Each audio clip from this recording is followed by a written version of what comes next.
I've let it define me for the longest time.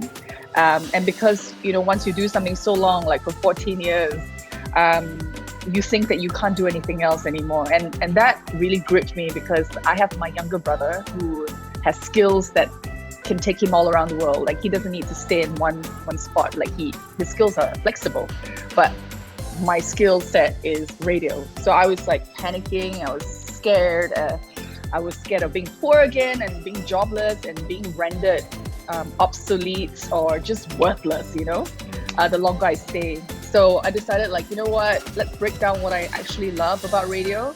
That is communication, talking to people, reaching out to people, and then playing music, which I will always love. And I was like, hey, wait a minute, I can do that on any platform.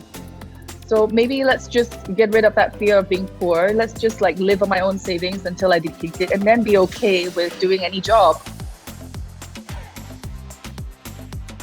The most surprising thing was I was able to relax from day 2 onwards.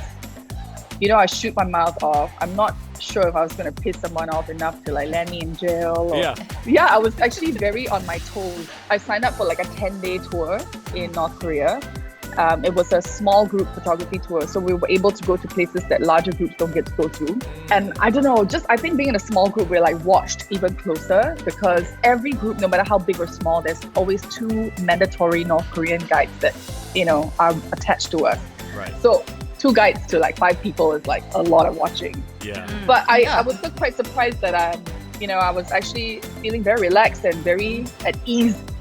From day 2 onwards, I was like hanging out with the locals. People were like very inviting. They were like take photos of us, dance with us, eat with us, no matter which part of North Korea I went to. So for people who have never traveled solo before and they are scared like you were, what would you say to them? Okay, I would say it's not for everybody, for sure. Like, it can get very lonely. And for me, the downside is because I love food so much, I have only one stomach. I can't order as much as I want when I'm at a restaurant because I can't finish it. So I'm very limited in that way. And I like to get to know cultures through food. So it's very limiting. Oh my God, the sun is damn bright. So I'm just going to... Yeah, you're like whitewashed all of a sudden. Yeah, I'm going to move in here. Okay. I was actually just talking about this to a friend recently. Hey, should I move somewhere else? Maybe I'll go. So bright, even with my blinds. A few moments later. Okay. Much better. All right. Yes. Actually, one place, the time when I went into the Arctic Circle, I arrived there at the tail end of winter season. So I was the only one at the resort. And because I booked that glass igloo because it looked so Instagrammable, it was a huge mistake because at that time it was 18 hours of daylight. So no! I felt like a science experiment in that glass thing. I felt like I was living inside a magnifying glass. And there was no curtains, no nothing. Right. And because it was tail end of the winter season, there was no one at the resort and there was no tours going on as well. No reindeer riding no like ice fishing and everything because the ice was too icy. It was not fluffy enough.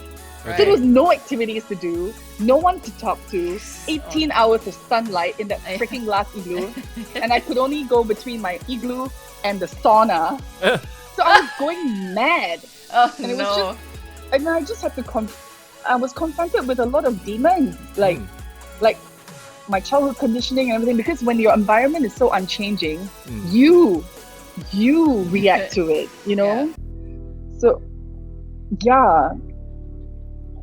you're just left alone with your own thoughts. I just spent that time learning about myself, and I think that experience prepped me for my solo journeys that happen after and this current lockdown situation. Like I've been back for over a month now. I've only left home 3 times. I don't feel like leaving home at all. It's just here. I put on makeup for you guys. Oh, thank you. We appreciate that. Yeah, it's actually a mental fortitude. I feel like you need to build that. Like, because when everything is silent and unchanging around you, you're forced to like confront your own thoughts. Yeah. Like, things that you've never really put aside time to deal with. Because like we live in a city, there's so much noise everywhere, like, audio, advertising billboard, people's like, your friends will confide in you about their problems. All these noises add up. And you might think that your life is happy and stress-free because you have no problems, but all these little things add up, all these noise that you realize that you've been too distracted all this while to kind of deal with what's inside and what made you the person you are today. Stay tuned to radio. Keep your hate mails at bay. Only sad people say mean things. I love it. Wise words. Wise words.